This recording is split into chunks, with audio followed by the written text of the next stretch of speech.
L'émission a commencé, l'émission a commencé. Tout le monde est posé, tout le monde est posé. L'émission a commencé, l'émission a commencé.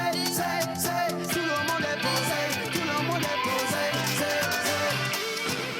Ah, ah.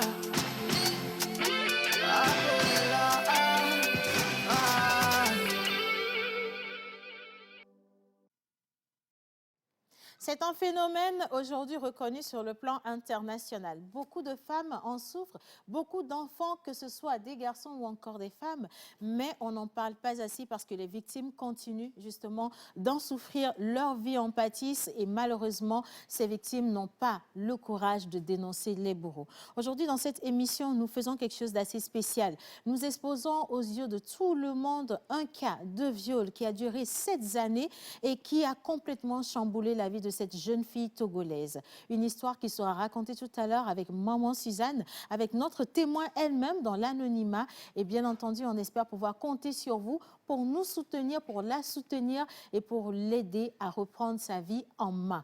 Aujourd'hui, nous sommes mardi. Bonjour mon amour. Bonjour Océane, bonjour à tous les chers téléspectateurs qui nous suivent actuellement et bien sûr à l'estrade. Nonobstant, bien sûr, ces séries de lois érigées pour réglementer les auteurs de ces actes, plus d'un commettent toujours ces bévues. Et bien sûr, comment appréhender ce sujet aujourd'hui? Vous êtes dans la pause, restez câblés. Voilà, alors on ne va pas seulement parler de viol, nous avons également l'honneur de recevoir ici l'ambassade de l'Inde représentée par Monsieur Dabandine Djou, qui est le responsable marketing, et il est accompagné également de Mademoiselle Esther Kampor, qui est web journaliste et qui vient nous parler justement d'études en aide. Une troisième personne accompagne justement cette délégation, Monsieur Yaovi Edouard Akapo, gestionnaire des ressources humaines, qui était lui aussi en stage en Inde. Alors si vous êtes intéressé justement par les études en aide ou encore du travail, c'est le moment de rester avec nous et de poser des questions sur le numéro qui est affiché au bas d'écran, le 96 06 06 06. Aujourd'hui, cette émission sera agrémentée par les chroniqueurs que vous maîtrisez tant. On a bien entendu Menteur Ambulant, accompagné de son oracle, maman Suzanne, Linus National et International. Et puis, je fais un gros coucou également à Joël qui, quelque part dans le studio, est en train de promener sa bosse. Mais on vous a promis, depuis le début de la semaine, une émission spéciale pour le mercredi. Voilà. Est-ce que vous savez de quoi il s'agit? Elle est dans le domaine ou du domaine des médias. Elle est à la tête de plusieurs organes de médias aujourd'hui. Elle est également manager d'artistes et j'en passe. Une figure emblématique que vous avez le devoir de découvrir si vous êtes intéressé par ce domaine. Nous partons avec la capsule de notre invité de demain, Rachida Djibril, et on revient juste après pour commencer cette émission avec nos invités.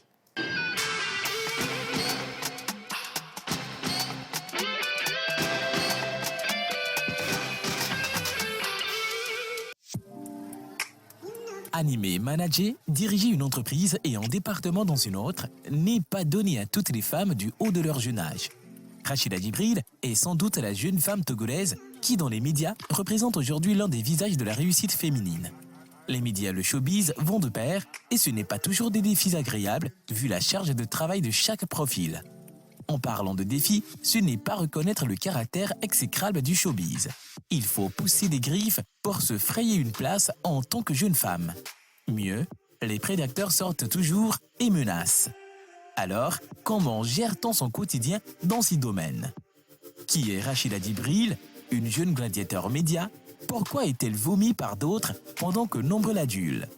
Pour le savoir, rendez-vous ce mercredi à 11h30 dans la pause Portrait de la semaine avec Rachida Djibril.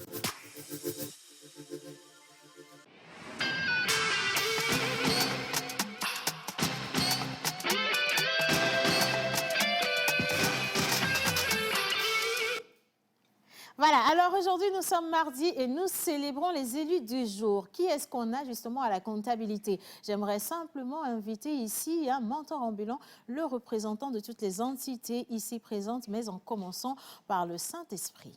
Amen. Notre histoire ne se résume pas à la colonisation. Notre histoire est peut-être celle de l'abnégation, grenier de paix de par nos divinités, mais pourtant nous sommes des opprimés hantés. L'opprimé ne restera pas opprimé car tôt ou tard, le goût de la liberté finira par triompher, a dit l'oracle. Oracle, oracle, oracle. Oracle, oracle, oracle, oracle. Oracle, oracle, oracle.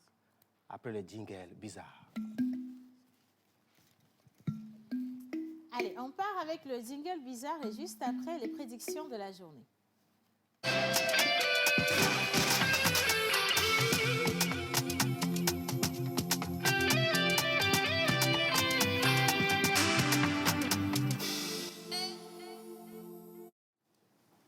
Aujourd'hui, nous sommes le 25 janvier 2022 et nous fêtons bien sûr un pays les comme là, Abra, un pays qui a bien les pieds à l'eau, pieds à ballot. Mais pour ce qui concerne le calendrier grégorien, l'oracle va rentrer un peu plus en détail. Alors, bonjour tout le monde, bonjour chers téléspectateurs.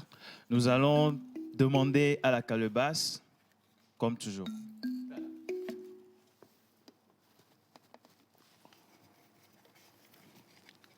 Déjà, nous partons à la découverte des prénoms du jour. Qui est-ce que nous célébrons aujourd'hui? Alors, aujourd'hui, le 25 janvier, nous fêtons les Anani, Apollos, Artemas, en l'honneur de Saint Anani, compagnon de Saint Paul.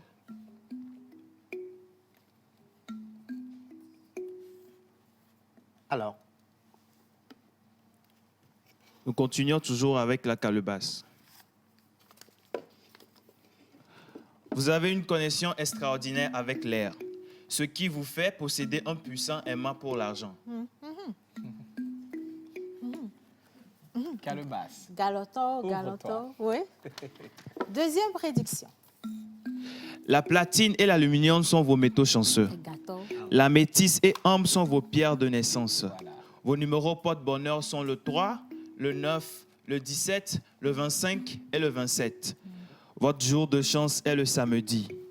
Vos couleurs porte-bonheur sont le bleu vert, le bleu marine et le gris. Vos fleurs porte-bonheur sont lierre, orchidée, chrysanthème. Votre plante bonheur est le cèbre. Votre animal porte-bonheur est le manchot. Merci. merci l'oracle. Bravo. Merci Alors, l'oracle. Votre couleur porte-bonheur, entre autres, hein, c'est le bleu, que nous avons Bah, c'est abordé normal. avec fierté pour vous accompagner aujourd'hui. Oui. Et vous souhaitez également tout ce qu'il y a de plus beau. Mais on ne s'arrête pas seulement sur les prédictions. Ah hein. non. Nous continuons toujours avec une belle célébration musicale et une découverte de la personnalité du jour. Tout à fait. Devoir de mémoire, histoire de répertoire tombe aujourd'hui sur une grande dame de gospel togolais. Il s'agit de Afutu Yawavi Ahwefa, diplômée en secrétariat de direction et en technique de laboratoire à Lyon, en France, titulaire d'un brevet international de secourisme et de santé communautaire. Originaire de la ville de Sept-Collines, née un 23 juin, Marthe Audrey, en 2002, entre dans la sphère du gospel togolais, un peu comme le Saint-Esprit le jour du Pentecôte avec Kafou Maougan. 4 albums à son actif, Confiance, Kafou Maougan, À toi Maman Marie, Rédemption. 2 tournées internationales sont à son actif. Engagée socialement, elle milite dans l'association Telden to Telden. Pour l'heure, écoutons, suivons ensemble Kafou Maougan.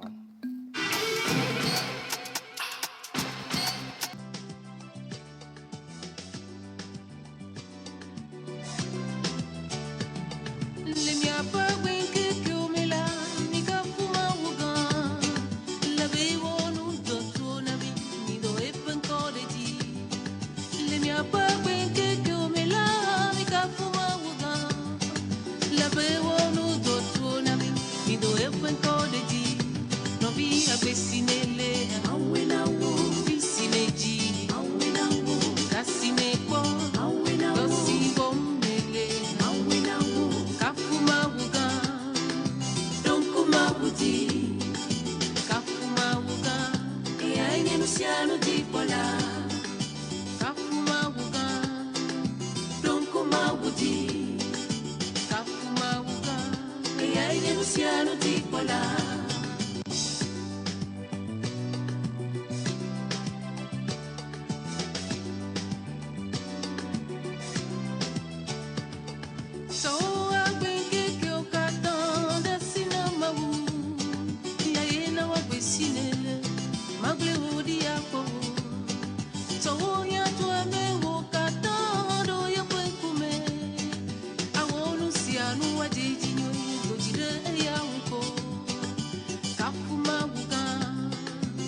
Wuti, Kafuma Wugan, Eyangen Siaru Dikwala, Kafuma Wugan, Donkuma Wuti, Kafuma Wugan, Eyangen Siaru Dikwala.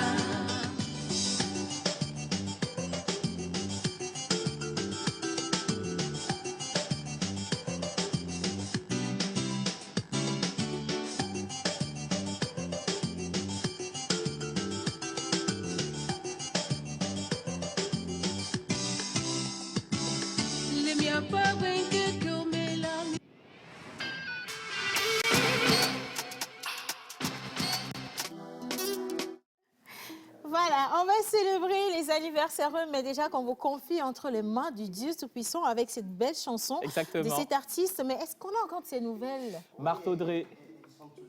À cause de la pandémie, elle est un peu au retrait de la scène, mais dans nos églises, tous les jours, on chante Marthe Audrey. Donc, l'artiste vit toujours. Ok. Ça fait Super. plaisir de le savoir. Ah ouais. Alors, merci également à tous ceux qui nous ont rejoints. On sait que vous êtes câblés parce que vos messages arrivent. Un salut la pause. Salut. Entre-temps, bonjour, j'espère que vous allez bien. Bonjour, très bien. Alors, On va bonjour super la cool. pause. Bonjour. Waouh, Océane, aujourd'hui, tu ressembles à Aminata. Hein? À Quelle Aminata? Adrou? Aminata, c'est ma maman, en fait. Ah, C'est bah ce que oui. je vous ai jamais dit. Ah bon, en plus de maman Suzanne et de ma maman qui me regarde à la maison, à qui je fais un gros bisou quand même. Merci Ah oui. beaucoup, vous êtes vraiment très, très sympathique. Oui. On vous attend pour participer à la rubrique de maman Suzanne et pour nous donner vos conseils. Bien, mentor ambulant, on va Oui. conclure? Oui, on va partir avec la vidéo des photos des anniversaires pour rendre à nos chers amis anniversaires heureux, heureuses à la maison.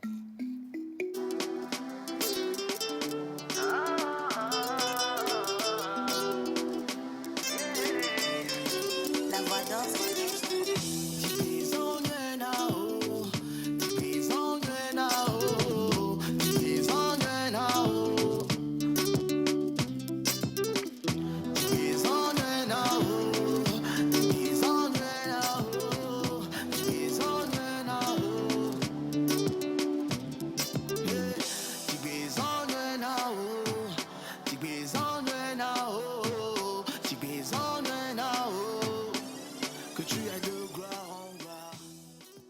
Joyeux Joyeux anniversaire à vous et surtout beaucoup de santé parce Ah que oui. je pense que c'est la chose la plus importante avant Exactement. toute chose. Ah oui. Et nous allons poursuivre cette émission à présent. On parle des études, de stages ou encore de travail en Inde.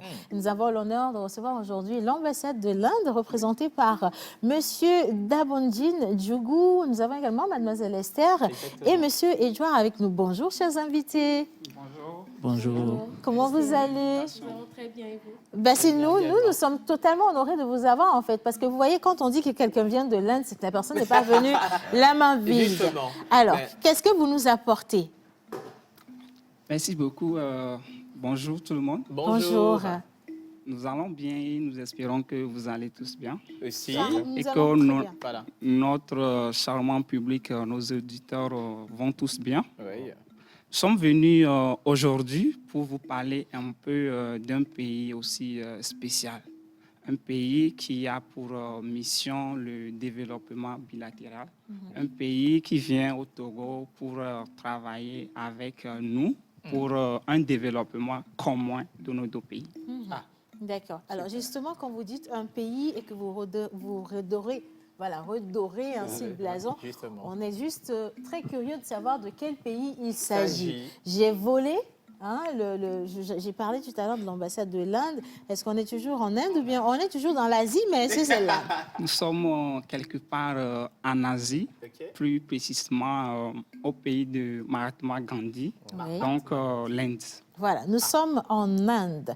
Alors aujourd'hui, l'Inde célèbre 75 ans de son indépendance et dans ce cadre, plusieurs activités sont organisées. Hein. Alors, qu'est-ce qui est prévu déjà au cours de, voilà, comment je vais dire, à l'actif de ces activités et surtout comment est-ce que ça se nomme? C'est parce que je suppose qu'il doit y avoir un thème particulier pour pouvoir déterminer ce grand jour. Oui, aujourd'hui, l'Inde célèbre les 75 ans de son indépendance. Pas aujourd'hui, mais nous célébrons une série d'activités, d'événements dans le cadre de ces 75 ans d'indépendance de l'Inde.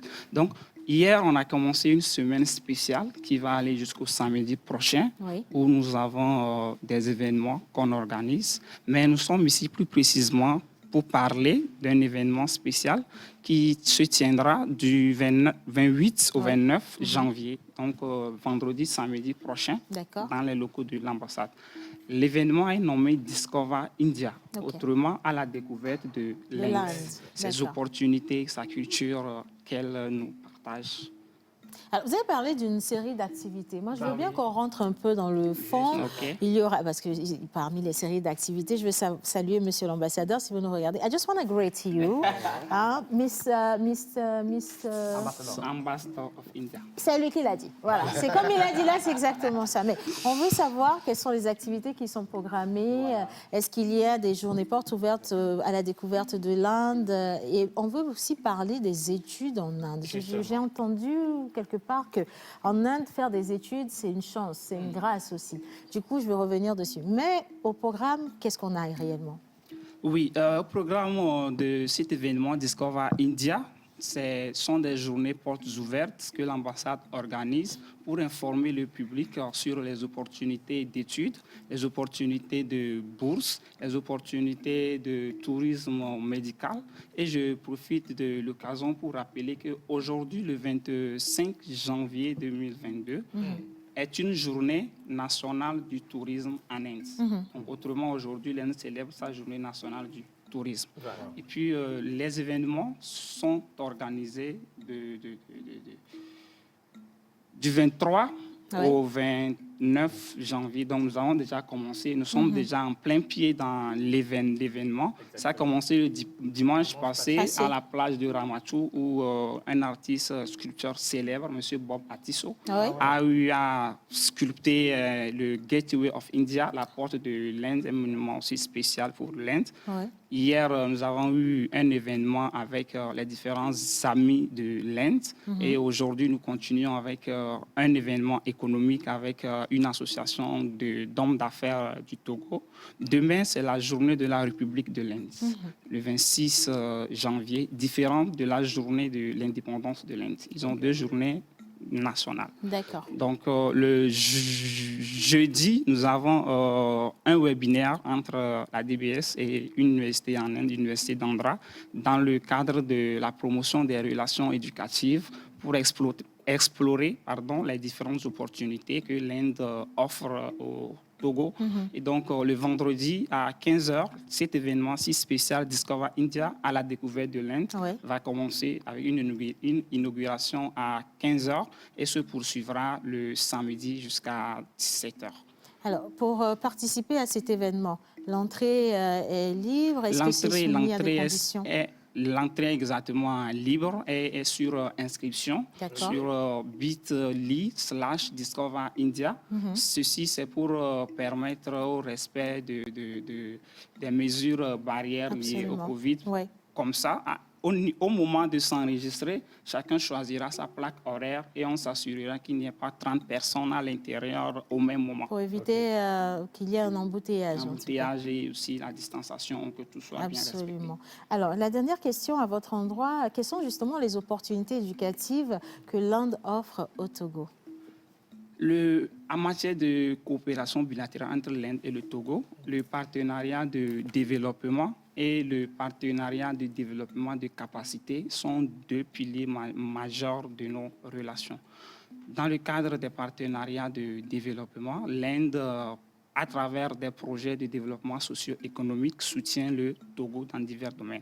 Maintenant, parlons du développement de capacités, de l'éducation, des opportunités éducatives que l'Inde offre. Le gouvernement indien dispose de divers programmes. Nous avons le programme de coopération technique et économique de l'Inde dénommé ITEC, sous lequel des professionnels togolais, à travers le ministère des Affaires étrangères, sont formés en Inde. Aujourd'hui, nous avons plus de 250 professionnels togolais qui ont été en Inde sous ce programmes. Et en ce qui concerne les programmes de bourse, nous avons la bourse de ICCR. Ouais. ICCR, c'est le Conseil indien des relations culturelles. Donc, ils offrent des bourses aux étudiants. Et cette année, nous avons des étudiants togolais également qui sont partis en Inde sous ce programme-là. Ouais. Nous avons un autre programme, le programme de Study in India. Nous allons donner les détails, nous allons aller en profondeur sur toutes ces opportunités-là au cours des journées portes ouvertes que nous organisons du vendredi au samedi prochain. L'Inde a soutenu le Togo dans plusieurs domaines. Nous avons des scientifiques, des professeurs, des enseignants-chercheurs qui ont été en Inde également sous un programme dénommé CV Raman qui aujourd'hui a eu une pause, le programme ne continue plus. On espère dans les années à venir que le programme reprenne. Nous avons des professeurs de l'Université de Lomé et de Kara qui ont été formés sous ce programme-là. Merci Voilà. beaucoup. Justement, et bien sûr, tu l'as dit tout à l'heure, ça sous-entend des filières, des études également. Oui. Et nous avons avec nous Madame Esther qui est une expérimentée, bien sûr, de ces études-là. Mais dites-nous, quelle est l'expérience que vous avez faite dans le domaine d'études en Inde? Alors, bonjour à tous. Bonjour, Moi, c'est Esther. Esther Compor, je suis journaliste et web journaliste. Alors, j'ai fait mes études en Inde et je dirais qu'en général, c'était une expérience que positive. C'est vrai qu'il y avait des hauts et des bas, mais c'est une expérience qui m'a permis de grandir parce que j'étais loin de la famille et j'étais aussi entourée d'autres Togolais. Ma chance, c'est que je n'étais pas seule lors de ce voyage-là. J'ai fait 3 ans là-bas et j'ai fait mes études en journalisme et communication de masse. Et ces 3 ans m'ont aussi permis de m'améliorer en anglais. Et je peux dire que ça m'a apporté plus de bien que de mal. Votre nom indien? Alors, oui, parce que quand on part, on a toujours un petit nom indien Justement, ou un nom étranger qui- qu'on affectionne particulièrement. Forcément, hein. Mais vous avez fait comme 3 ans. Oui. Est-ce que vous pouvez nous faire une phrase complète en indien? Je sais Oui. pas. Ok, alors je vais vous dire Manasté. namasté, Ça veut namasté, dire, bonjour, OK. Keseho, comment vous allez? C'est cool, ça. Moi je vais bien, I'm very good and mais I'm very good. Alors, en very good, là, on n'est plus en Inde. Hein. Ah, mais Là, on est citoyens du monde. puisque c'est le hindi et l'anglais qui se parlent Ah en ouais. Inde, donc On mélange fait un peu. l'argot, quoi. Voilà. Justement. D'accord. Alors, avant bien sûr de vous poser la question de savoir en quelle langue est-ce que vous avez étudié en Inde, mais comment est-ce que vous êtes arrivé à réaliser ce projet? Ouais. Alors, comment est-ce que je suis arrivée à réaliser ce projet? C'est grâce à la DBS. Alors, moi, je suis partie grâce à une bourse que la DBS m'a offerte. L'université? Voilà. Pas à l'université de Lomé, la DBS. La Le DBS. gouvernement Le gouvernement togolais. togolais. Ouais. Voilà. Donc, j'ai postulé et j'ai été acceptée par la grâce de Dieu. Et c'est comme ça s'est fait. Mais aujourd'hui, c'est vrai que la DBS est toujours en coopération avec certaines universités, mais l'ambassade de l'Inde aussi est en train d'œuvrer dans cet ordre d'idée-là afin de promouvoir plus l'éducation ou de promouvoir plus les collaborations éducatives entre l'Inde et le Togo. Et comme Jacques l'a dit plus tôt, nous avons des programmes comme Study in India, ICCR et plein d'autres programmes. Donc, j'inviterai tous ceux qui sont intéressés par les études en Inde de s'approcher de l'ambassade, de vérifier le site Ouais. en ligne de l'ambassade ou de ce programme que je viens de citer, Study in India, et ils verront qu'il y a plein d'opportunités actuellement. Alors, il avait posé une question qui est restée en suspens. Ah Vous avez oui, étudié en- donc j'ai étudié en anglais pendant les 3 ans. Wow. Voilà. Vous étiez déjà bien à la base en anglais? Bah non, j'étais pas trop bien, franchement, j'étais pas trop bien. Mais je peux dire qu'au début, c'était vraiment un casse-tête. Hein. Au début, j'avais des maux de tête à la fin de chaque cours. Mais après un mois, c'est fini. C'est parti, quoi. Je me suis améliorée. Ouais. En tout cas, ça fait plaisir. Et puis, je pense que ça va rassurer plus d'un parce qu'on se dit, ah, mais tiens, oui, on veut bien aller étudier en Inde, mais s'il faut parler anglais, alors qu'on sait que là-dessus, on a 3 pieds gauche, c'est pas évident du tout à faire. Alors, je vais me tourner vers monsieur Yao Edouard Akapu, gestionnaire des ressources humaines, et nous parlons de stage en Inde. Alors, quelle est votre expérience à vous avec l'ambassade de l'Inde? Ok, bonjour d'abord. Bonjour. Parlons de l'expérience en Inde. Disons, j'ai eu l'opportunité de postuler à un programme qui est mis sur pied par une grande entreprise indienne en partenariat avec une organisation estudiantine à laquelle je faisais partie. Oui. Donc, c'est par ce biais-là que j'ai été retenu, d'abord pour faire partie du programme, ensuite coordonner le programme dans une ville. Et par la suite, après une année d'expérience, j'ai eu la possibilité de rentrer dans l'équipe de la gestion des ressources humaines du même programme. Et bon, en parlant d'expérience, je dirais que ça a été beaucoup d'apprentissage. C'est d'abord un environnement assez différent, c'est assez dynamique et on a la possibilité d'innover en fait. On a la possibilité d'apporter ses idées. C'est vrai, tu sais que voici le résultat que tu dois atteindre. Oui. À toi maintenant de venir avec les idées qu'il faut. C'est pas cloisonner du genre, tu fais forcément comme ci, comme ça. Donc, il faut innover soi-même. Ouais. Donc, ça permet vraiment de grandir, de se dépasser. Il y a beaucoup de choses que, je dirais, je ne m'imaginais pas être capable de faire. On veut bien savoir déjà. Nous sommes curieux. D'abord, la première des choses, comme elle a dit, c'est l'amélioration du niveau en anglais. Oui. Et de mon côté aussi, c'est vrai que bon, je pense qu'il y a une petite nuance. On peut savoir peut-être parler anglais ici, peut-être entre nous au Togo, mais quand on se retrouve dans un environnement multiculturel, les accents, c'est différent. Ouais. Je peux même dire que au début, arrivé en Inde, je pense que les gens parlaient anglais, je crois qu'ils parlaient leur langue. Parce que là, le débit est différent. Ouais. C'est un débit très, très C'est rapide. différent. Et puis, il y a les accents. Donc, j'ai eu la chance, à travers ce programme, de faire partie d'un environnement où on avait presque une trentaine de différentes nationalités. Donc, ça permet de s'intégrer rapidement et de gérer des gens de plusieurs nationalités, d'avoir des relations avec plusieurs personnes assez bien placées dans des grandes entreprises. Ouais. Au-delà de ça aussi, ça permet en fait d'augmenter ses capacités en termes d'adaptabilité. Oui. Parce que c'est vrai que c'est un nouvel environnement, mais il faut bien cerner cet environnement pour pouvoir faire ce qui est à faire. Et ça permet aussi d'ouvrir les yeux sur différentes façons de faire. C'est vrai que nous avons nos façons de gérer les activités et ça marche ici peut-être, mais ce n'est pas forcément la même façon que ça va se faire peut-être au Ghana ou au Mali ou en Inde. Donc ça permet d'avoir une ouverture d'esprit, savoir que c'est vrai que même si c'est bon, ça peut être mieux. Et ça permet de cultiver l'excellence, en fait, je dois dire. Franchement, vu comme ça, là, mon mari, mon sac, on vous suit en même temps, on part en Inde. Parce que, oui, je pense que... C'était quand même un parcours bien raconté, mais c'est très, très fourni. joli. C'est vraiment très, très joli. Du coup, est-ce que tout le monde peut avoir la possibilité de venir solliciter une bourse ou alors de se faire accompagner? Parce qu'aujourd'hui, on a des étudiants, mais il n'y a pas que les étudiants qui peuvent avoir la possibilité de partir en Inde. Est-ce qu'on peut avoir également des professionnels qui peuvent se rapprocher de vous? Quelle est la cible recherchée? Voilà. L'ambassade est ouverte à toute personne qui souhaiterait avoir d'informations en ce qui concerne les études, en ce qui concerne les stages, les bourses.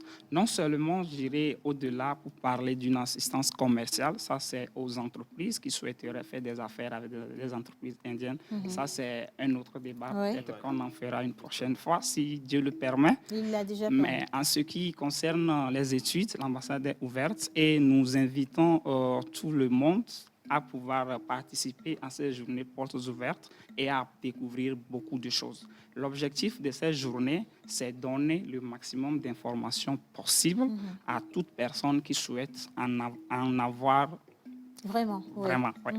Alors, sur quelles adresses on peut retrouver aujourd'hui l'ambassade de l'Inde? J'ai vu qu'on avait affiché quelque chose à l'écran. On va revenir dessus, mais je vous laisse la parole. L'ambassade de l'Inde est située à la cité Oya, sur la rue de la Primature, juste devant la Primature, en face de l'ambassade de Libye. On va rapprocher le micro un peu plus.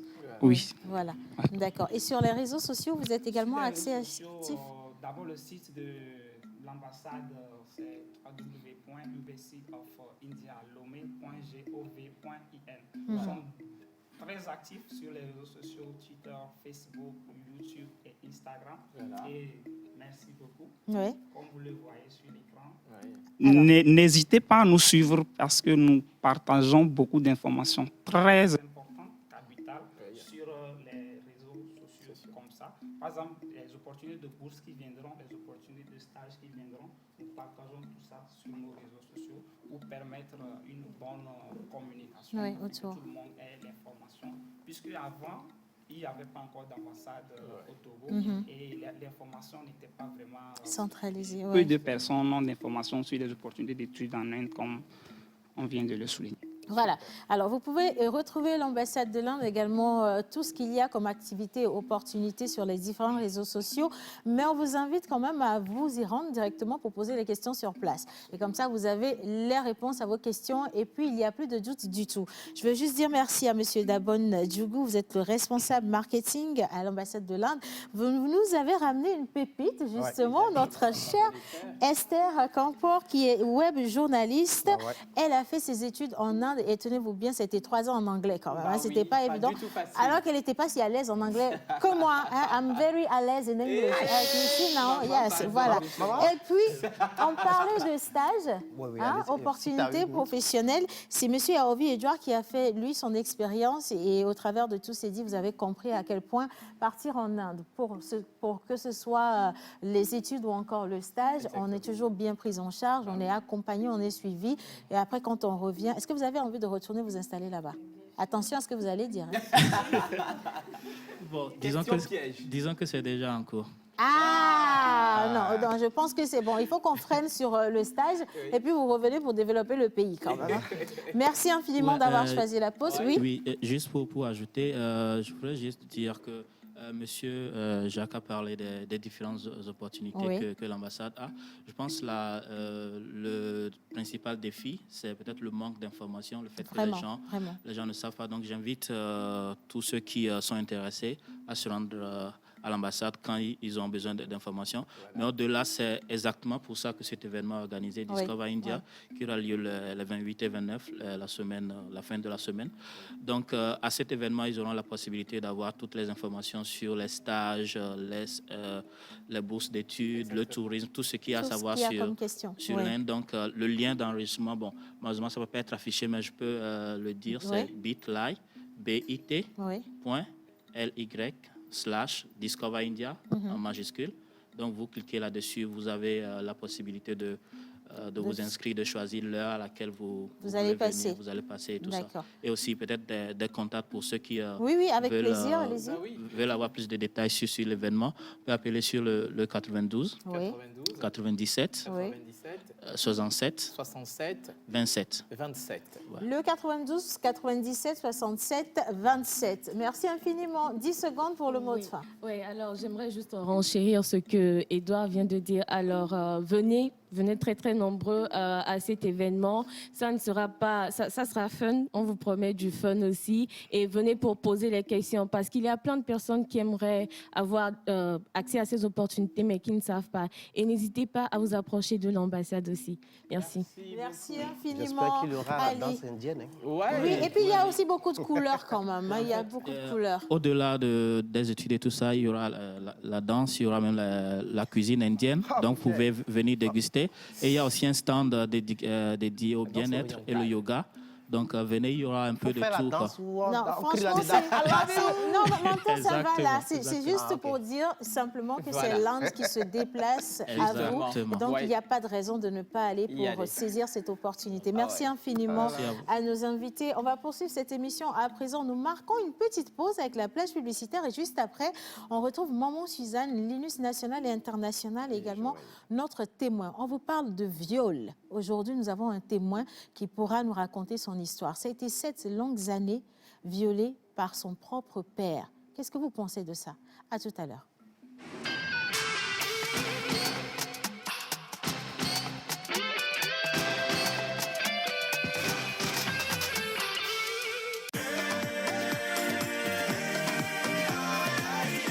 Le corps médical a toujours préconisé la consommation régulière de fruits et légumes pour une santé au top. Nosmosis Fraîcheur Nature insiste sur l'onctuosité de ces cocktails aux saveurs mangue, banane, papaye, kiwi, avocat, ananas, betterave, épinards et d'autres boissons aussi exquises et délicieuses. Pour passer vos commandes et ou vous abonner, appelez le 90 66 34 43.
Animer, manager, diriger une entreprise et un département dans une autre n'est pas donné à toutes les femmes du haut de leur jeune âge. Rachida Djibril est sans doute la jeune femme togolaise qui, dans les médias, représente aujourd'hui l'un des visages de la réussite féminine. Les médias et le showbiz vont de pair et ce n'est pas toujours des défis agréables vu la charge de travail de chaque profil. En parlant de défis, ce n'est pas reconnaître le caractère exécrable du showbiz. Il faut pousser des griffes pour se frayer une place en tant que jeune femme. Mieux, les prédateurs sortent toujours et menacent. Alors, comment gère-t-on son quotidien dans ces domaines? Qui est Rachida Djibril, une jeune gladiateur média? Pourquoi est-elle vomie par d'autres pendant que nombreux l'adulent? Pour le savoir, rendez-vous ce mercredi à 11h30 dans la pause Portrait de la semaine avec Rachida Djibril.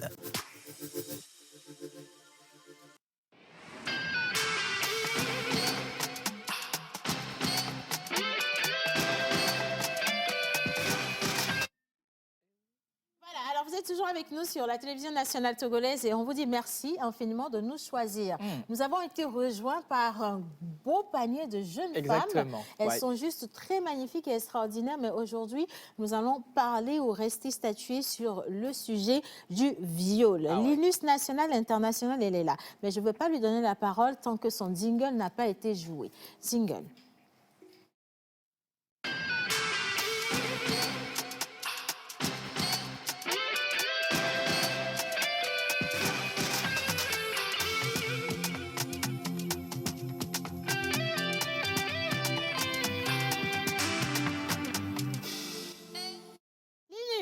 Oui.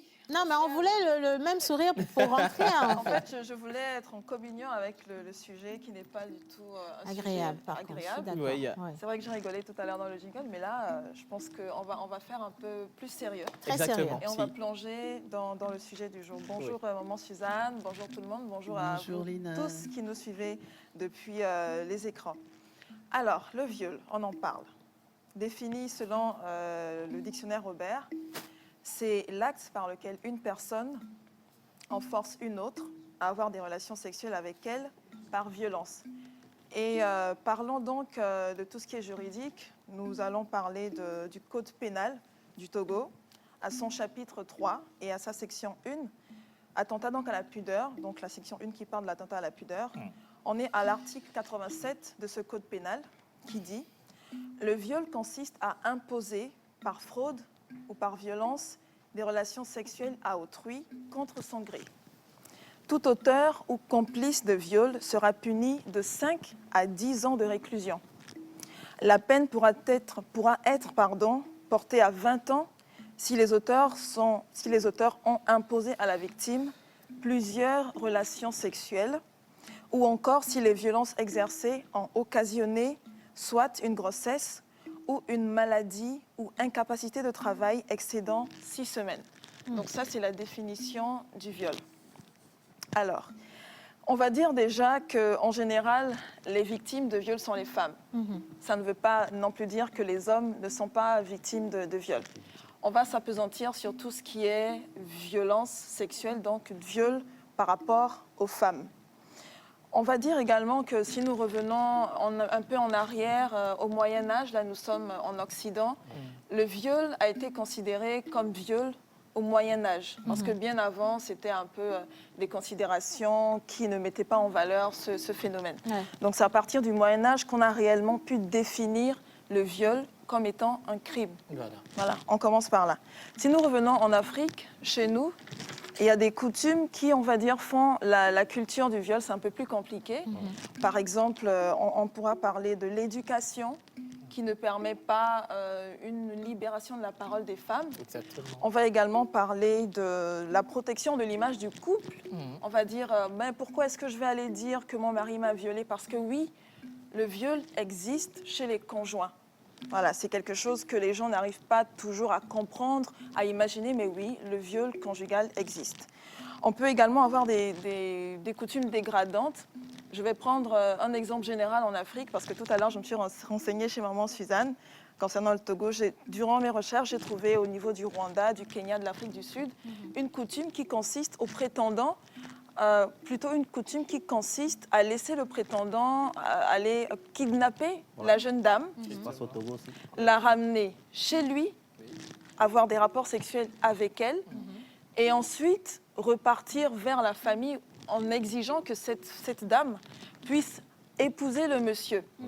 Donc c'est contre le consentement de cette jeune dame qu'elle a été mariée en fait. Donc ce sont des coutumes qui n'encouragent pas, ou plutôt qui encouragent l'impunité et qui n'encouragent pas le fait que le viol soit reconnu comme un crime. Voilà. Et maintenant, si nous allons au niveau des chiffres, c'est un peu compliqué à trouver les chiffres en ce qui concerne le viol. J'ai essayé de chercher, je vous parle peut-être de certains chiffres. Déjà, un rapport de 2010 que j'ai pu trouver. Les viols dénoncés, là je parle bien des viols dénoncés, parce qu'il y a beaucoup de viols qui ne le sont pas.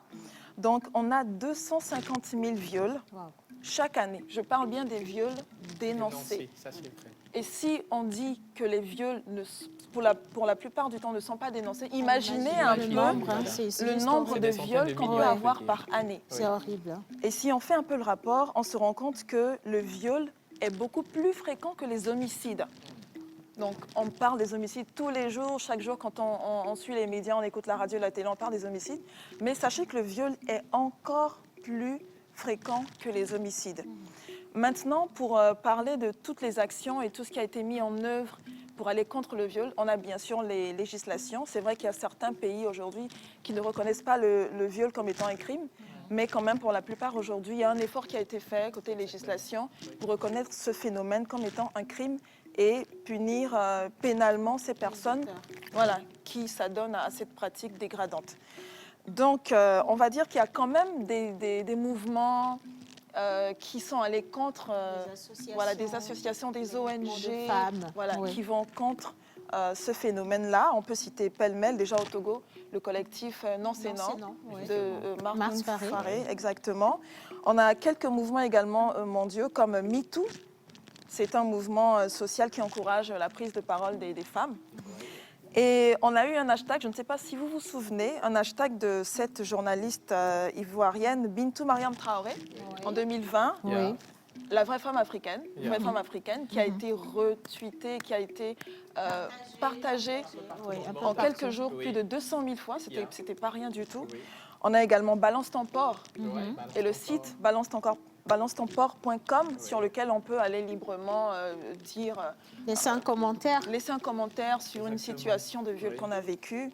Donc voilà un peu ces petites actions, à part la législation, qui aident à aller contre ce phénomène vraiment, je ne sais pas, crapuleux. Une destruction pour la société. Qu'est la crime. Voilà un peu défini comme ça le crime du viol. Et je ne vais pas aller sur les conséquences parce qu'on a, je pense, une vidéo. On a une vidéo du docteur, nous avons un gynécologue qui nous parle justement, où nous relate les conséquences sur le plan physique. Et nous avons également l'honneur de recevoir sur le plateau Madame Annick Nakou, qui est psychologue, qui va nous parler des conséquences sur le plan moral, sur le plan mentale sur une victime psychique, sur une personne qui a été violée. Mais tout de suite, là, je veux quand même qu'on parte avec le jingle de Maman Suzanne. On va donner des conseils. Nous allons éteindre les lumières parce qu'il faille protéger l'identité de la personne qui va témoigner. Et juste après, vous allez rester avec nous pour écouter ce témoignage d'une jeune fille qui a été violée pendant 7 années par son père. Jingle.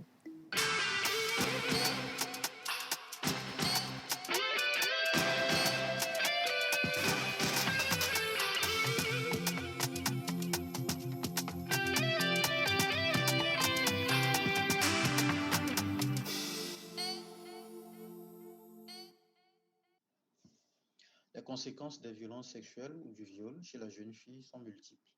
Vous avez d'abord des conséquences liées aux problèmes émotionnels et de santé mentale, qualifiés dans le concept donc, de stress post-traumatique. Ce sont des graves troubles psychosomatiques comparés, si on veut le dire, à ceux ressentis par des soldats nord-américains revenus de la guerre du Vietnam au début des années 70. Et qui se caractérise essentiellement par des cauchemars, par des évitements à cause de la mémoire traumatisée, des troubles donc, de comportement. C'est des jeunes filles qui auront même des sensations, des tendances d'automutilation, des tendances suicidaires. Automutilation, c'est-à-dire auront tendance à se brûler la peau parce qu'elles ont honte d'elles-mêmes. Vous aurez également des symptômes d'anxiété, de nervosité, de dépendance à certaines addictions, des troubles du sommeil, les troubles d'alimentation. Vous allez voir, certains vont carrément se réfugier dans l'alimentation en faisant de la malbouffe, ou d'autres carrément vont avoir des comportements à risque, tels que la multiplicité ou avoir donc des partenaires sexuels multiples, avec bien sûr risque de choper des infections sexuellement transmissibles. Certaines carrément vont avoir des tendances agressives ou même manifester donc certaines violences dans des relations, dans des simples relations. Elles auront donc du mal même à pouvoir tisser donc de bonnes relations. D'autres auront même des tendances de fugue. Ce sont donc des symptômes qui sont le plus souvent remarqués donc chez ces jeunes filles-là. Chez d'autres, carrément, on peut avoir des douleurs chroniques invalidantes, d'origine bien sûr infectieuse. Au-delà de cela, on peut également avoir des jeunes filles qui auront du mal à se concentrer à cause de la mémoire traumatisée. Donc, on verra donc certaines qui vont beaucoup plus abandonner donc les études à cause de la difficulté donc de concentration. Et sur le plan santé physique, on peut même avoir donc des problèmes de fissure obstétricale au décours de ces violences sexuelles. D'autres jeunes filles peuvent présenter des déchirures des parties molles qui peuvent, ces déchirures ne sont pas bien réparées, bien prises en charge, qui peuvent plus tard provoquer ou entraîner des dyspareunies qui sont des douleurs au moment des rapports sexuels et compromettre donc la vie sexuelle conjugale si ces jeunes filles, une fois mariées.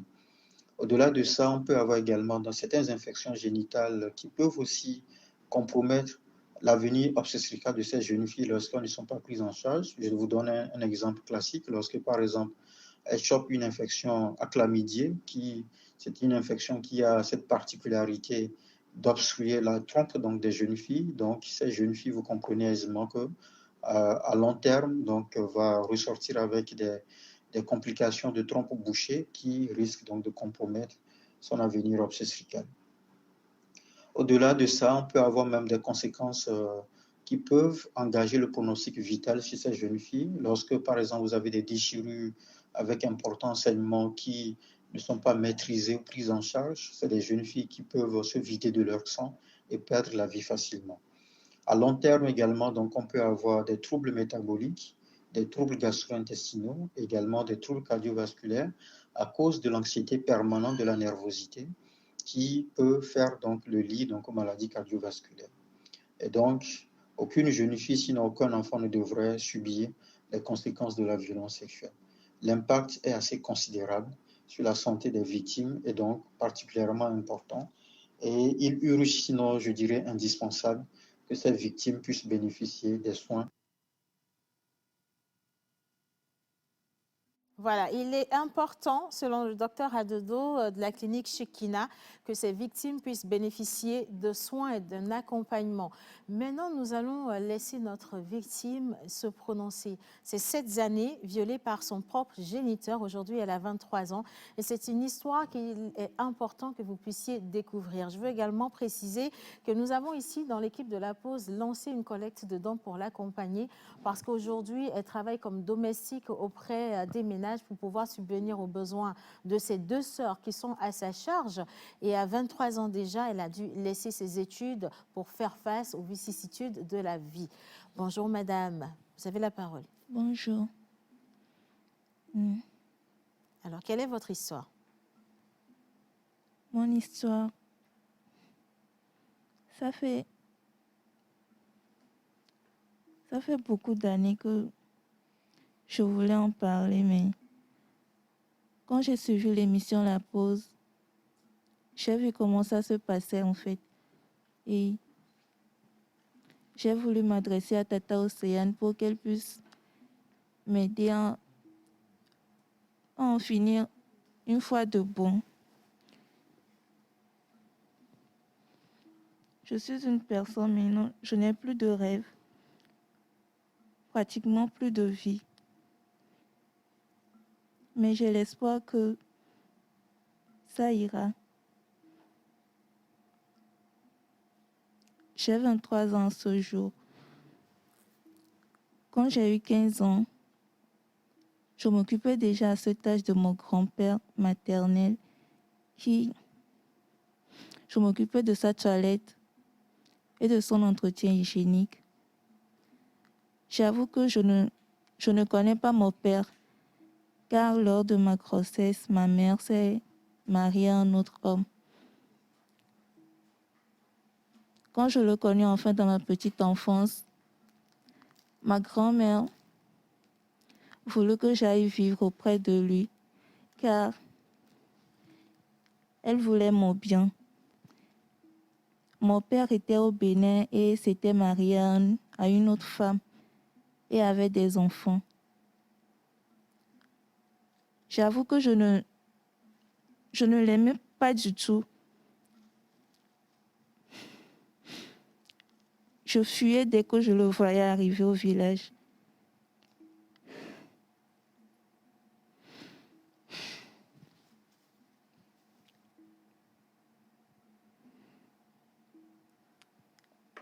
J'étais au CE1 au Togo, mais là-bas, je fus recalée en classe de CI, ce qui m'embêta beaucoup, mais je n'avais pas le choix. Mon oncle m'amena alors de force chez mon père. Et c'est là que commença mon cauchemar.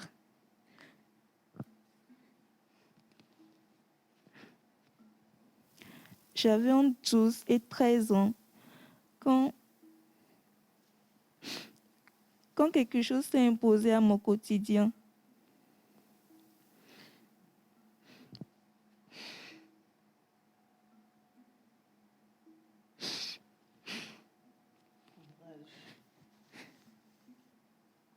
Mon père a commencé par coucher avec moi de façon incompréhensible. Et tenez-vous bien, je ne trouvais aucun problème à cela dans ma naïveté. Pour moi, c'était la seule famille que j'avais.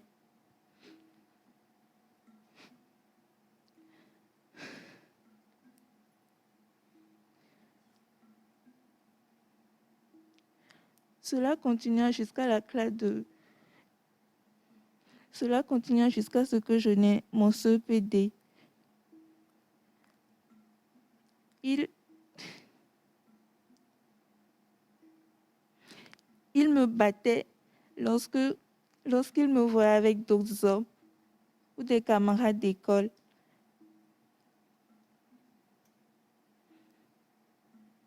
Je traînais avec des blessures sur tout mon corps. Surtout au moins dire et mensonges de ma belle-mère qui prenait plaisir à me faire bastonner.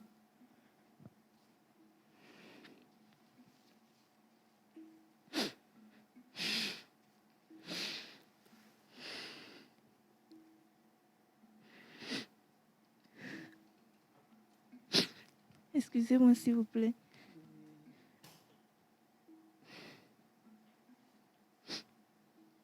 Vous avez le droit de vous arrêter, de marquer une pause. Et si vous sentez que vous pouvez continuer, nous allons continuer. D'accord. Ça va? Ça peut aller? Oui. Ok. Merci.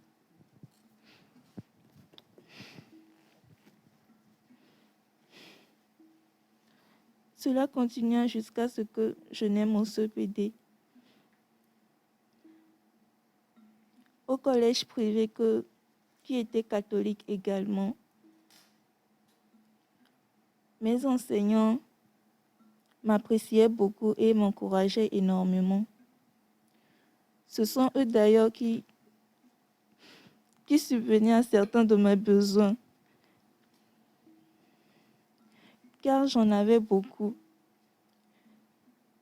Mon père ne payait même pas ma scolarité.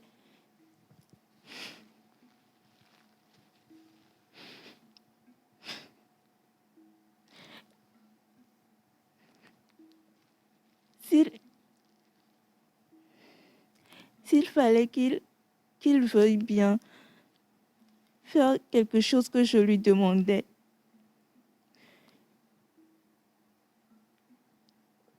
il fallait d'abord qu'il couche avec moi. Et c'était pareil pour la moindre demande que je lui adressais.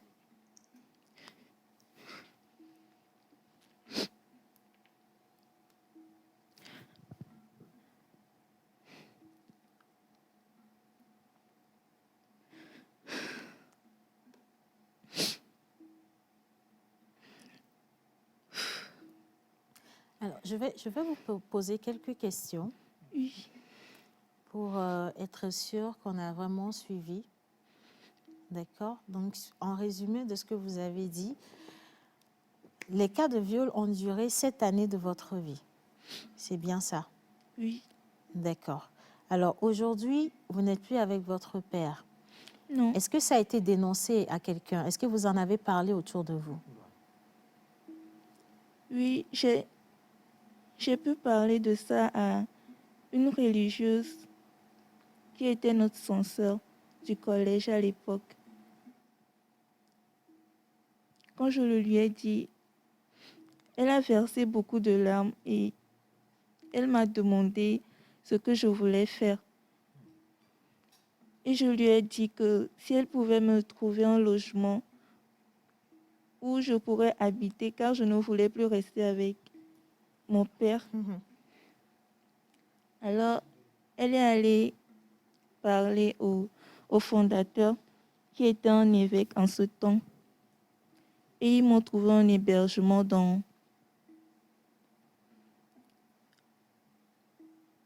Ils m'ont trouvé un logement près de l'école où j'habitais. Mais je crois que j'en ai parlé aussi à ma belle-mère. Mais elle autre, je croyais qu'elle allait me comprendre. Mais elle m'a plutôt battue, sérieusement. Et m'a renvoyée de la maison. Elle ne s'est pas préoccupée de moi. Mais la religieuse, je crois que elle ne me disait pas tout ce que l'évêque disait. Elle voulait que je me réconcilie avec mon père. Alors que l'évêque, lui, il voulait que quand j'aurai mon bébé, nous puissions le confondre.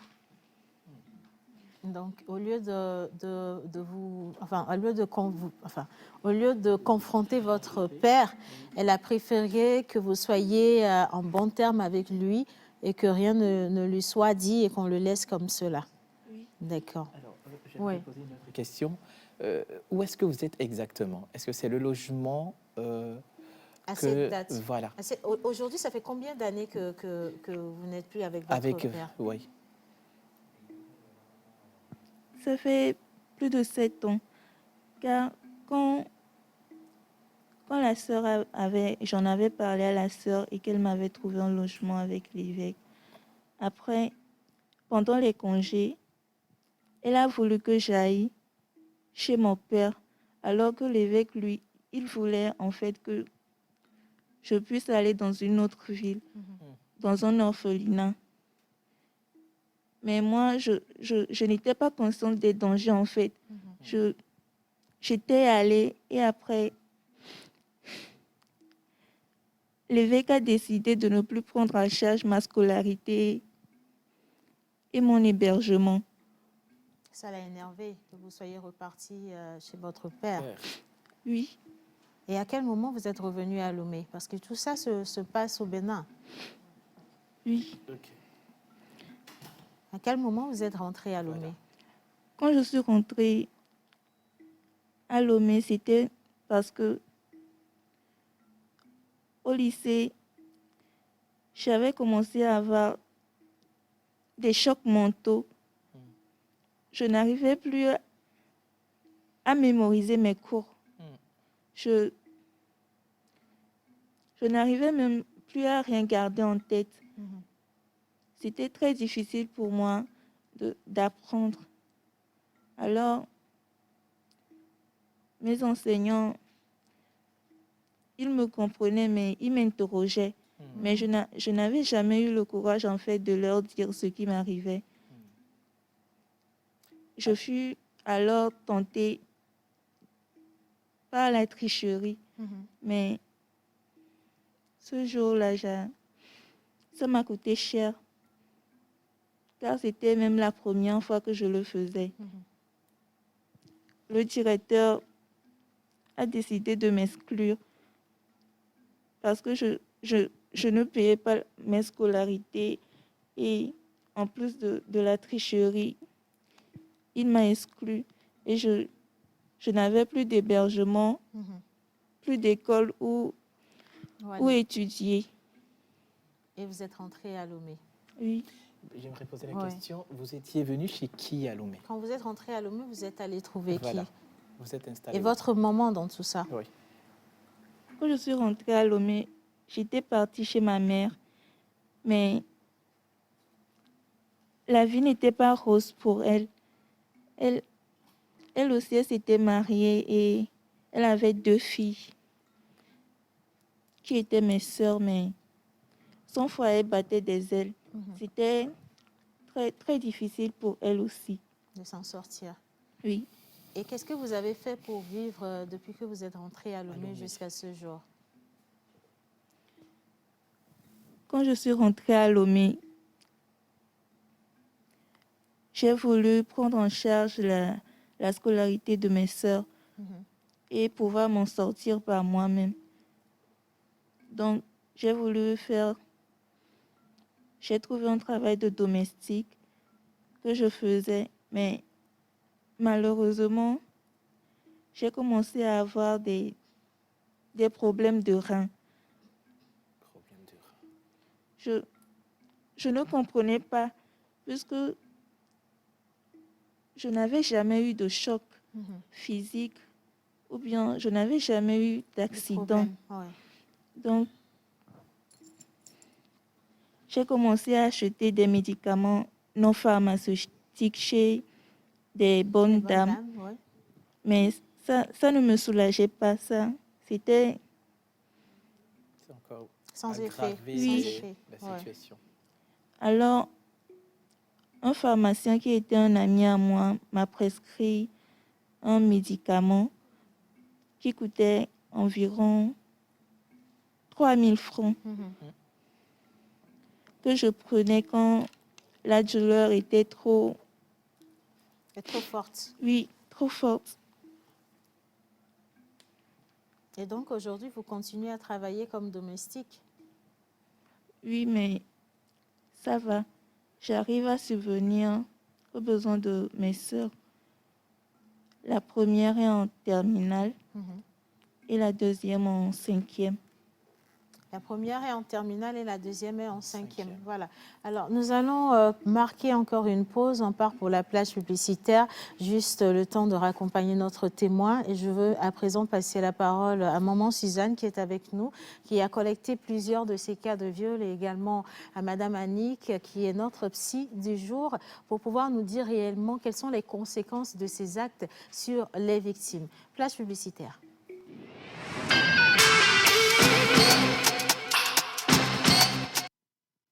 Bonjour la famille, j'espère que vous allez bien. Ici c'est Manu Lior, artiste, chanteur, guitariste, beatmaker et chroniqueur musical dans l'émission La Pause. Nous sommes dans l'antichambre de Pause Voice Interview et nous allons aller à la découverte de l'artiste. C'est parti. Salut, moi c'est Liasidi Kossi Edem. Je suis père de famille, je suis pasteur, chanteur, compositeur et entrepreneur. L'aventure a commencé depuis 2005 quand je me suis adhéré à ma chorale, la chorale Ntifafa, que je salue de passage à Blangamin. C'est un message d'espoir pour l'année, un message de grâce, de joie, d'abondance et de santé que nous demandons au Seigneur. Nous demandons au Seigneur de nous bénir. Voilà, alors une histoire assez brisante et c'est également l'histoire de beaucoup de milliers de femmes, également d'enfants, de personnes dans le monde entier, mais qui n'osent pas, comme notre témoin aujourd'hui, prendre la parole et dénoncer. Malheureusement, ce papa est toujours en liberté, il vit sa vie tranquillement, mais cette jeune dame a décidé de reprendre sa vie en main, sans moyens, mais de lutter pour ses deux petites sœurs en travaillant comme domestique dans les ménages. Maman Suzanne. Bonjour aussi. Bonjour maman Suzanne. C'est vraiment triste. Ça, c'est un viol doublé d'inceste. Et c'est une relation incestueuse. Un père qui couche avec sa fille. Et ça détruit la personne. Ça détruit la personne se demande qui elle est, la personne ne connaît plus son identité. Ce père devait être le protecteur de sa fille. Il devrait être le garde-fou de la vie de cette fille. Mais c'est lui qui l'a détruit. Et les gens qui subissent ce genre de choses sont vraiment démoralisés, et physiquement et spirituellement. Parce que le viol ouvre la porte à des infestations démoniaques. Et c'est très grave. Vous voyez que quelque temps après, la personne est là, mais elle n'est plus avec vous. Elle est dans le vide. Vous avez l'impression qu'elle converse avec d'autres personnes. Et quand vous l'appelez, elle sursaute. Elle n'est pas là. Elle n'est pas là. Elle n'est pas là. Et à long terme, il y a beaucoup de conséquences. Comment une personne comme ça peut pouvoir accepter une vie sexuelle si elle se marie? Chaque fois que son mari l'approche, elle va avoir comme l'impression que c'est son père. Et qu'on va l'agresser. Qu'on va l'agresser. Elle ne connaît pas le bon côté du rapport sexuel. Elle n'a eu que le côté violence. Donc, c'est très difficile à ces personnes-là de se reconstruire. J'ai reçu beaucoup de femmes comme ça. Et certaines sont reparties vers leur maman, mais leur maman n'a pas pu les aider. Dernièrement, j'ai reçu une dame qui a été violée par son père. Et son père et sa mère ont divorcé.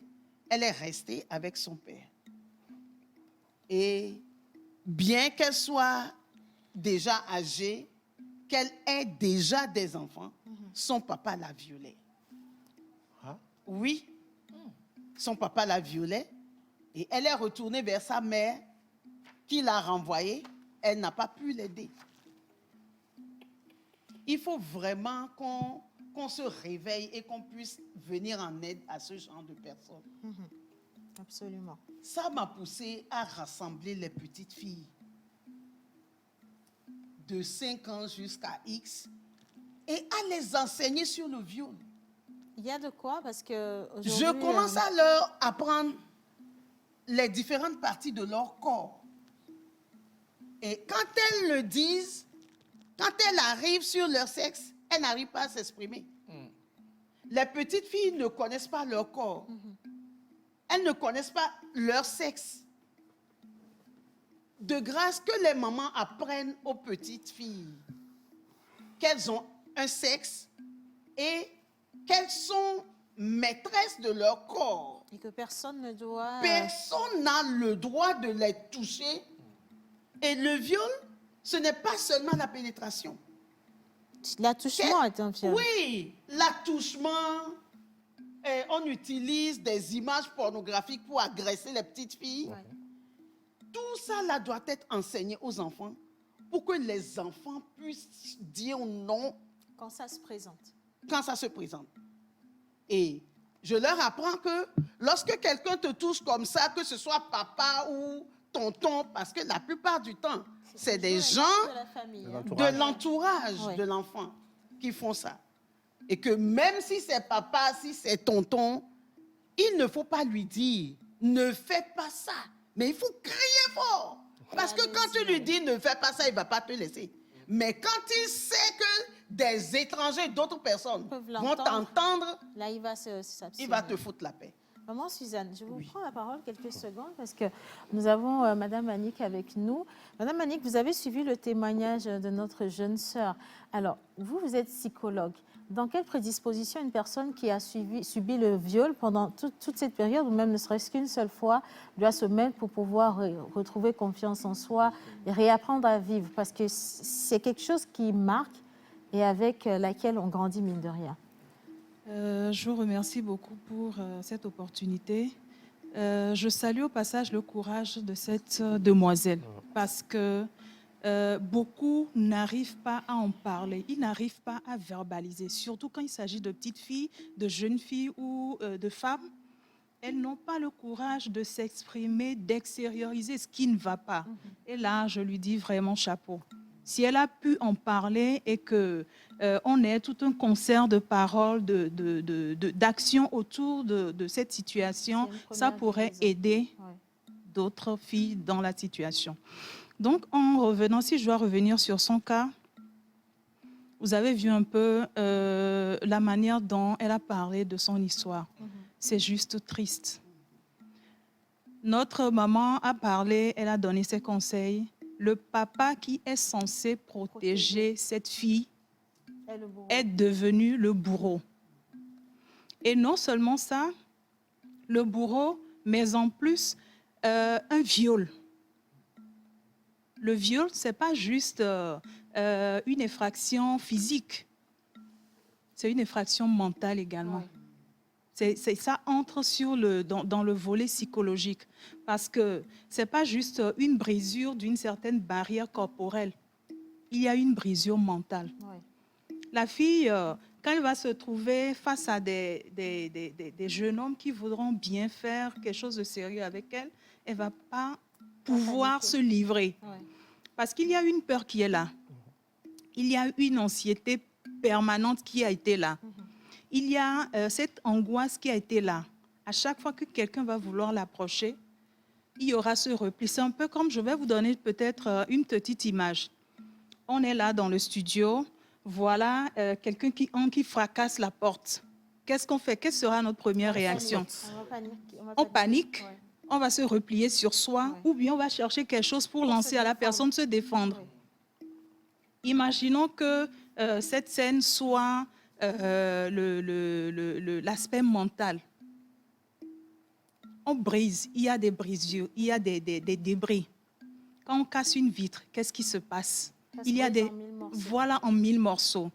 Et une fille qui prend tout le temps pour recoller les petits morceaux, ça prend énormément de temps. Quand elle finit de recoller les petits morceaux, c'est vrai, à moindre choc, ça peut encore tomber.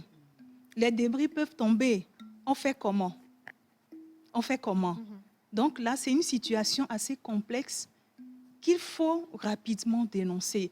Il y a beaucoup de séquelles. Il y a énormément de séquelles quand on se retrouve face à ce genre de victimes. Il y en a qui sont totalement déprimés ou il y en a qui développent une agressivité parce que c'est le mécanisme de défense qu'elles ont trouvé pour se protéger. Exactement. En dehors de ça, il y en a même, on peut assister à des tentatives de suicide. Parce que la personne est là, on l'a brisée dans son identité. On lui a pris... Il n'y a plus ça. On lui a pris son identité. C'est ce qui définit toute personne. On lui prend son identité et on lui demande de sourire au monde, de faire comme si de rien n'était. Ce n'est pas possible. c'est pas possible.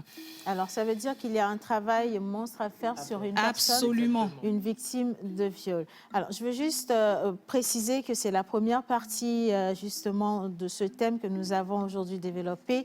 Nous avons voulu vous présenter le cas de cette jeune dame. Il y a toute une action qui a été, justement, engagée autour d'elle, donc un bilan de santé qui a été réalisé par le docteur Adodo et qui donne comme résultat qu'il y a de graves problèmes au niveau de ses trompes, au niveau de son organe de reproduction et qu'elle doit être accompagnée impérativement.